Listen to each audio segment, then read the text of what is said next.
Hi everyone, this is Terry and this is lesson 3 in lettering. The first thing we're going to do is we'll type the word sunshine, and we'll do that in upper and lowercase letters.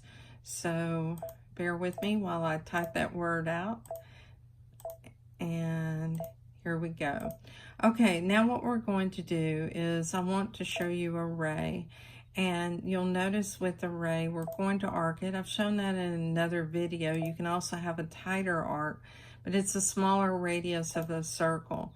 So what if you wanted to put this in a circle? Can you do it? Yes, you can. You'll go to spacing and you'll increase your spacing.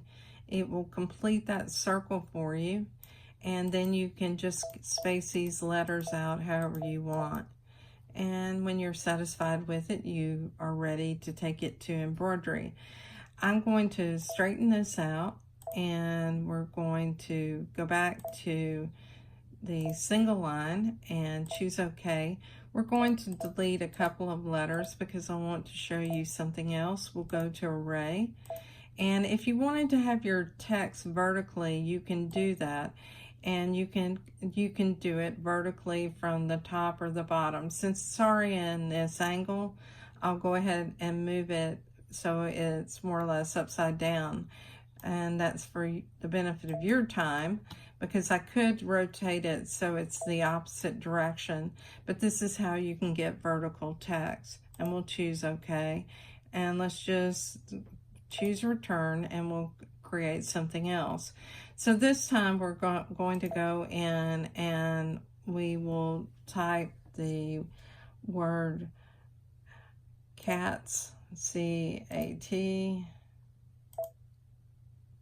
and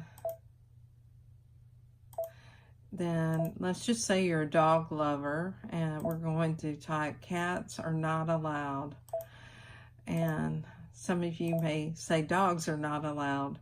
So we'll just continue typing. And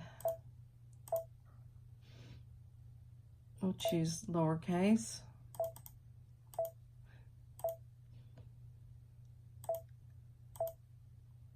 All right. Now you can always line things up here.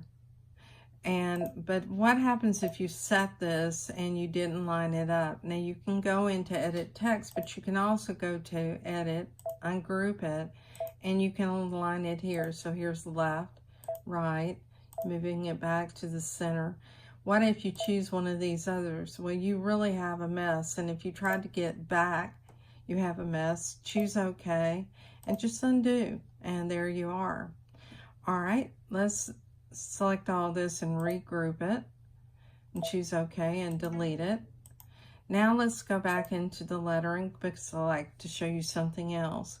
Let's say that you're creating a monogram, and I'll just create one that is my initial and TMA and choose set.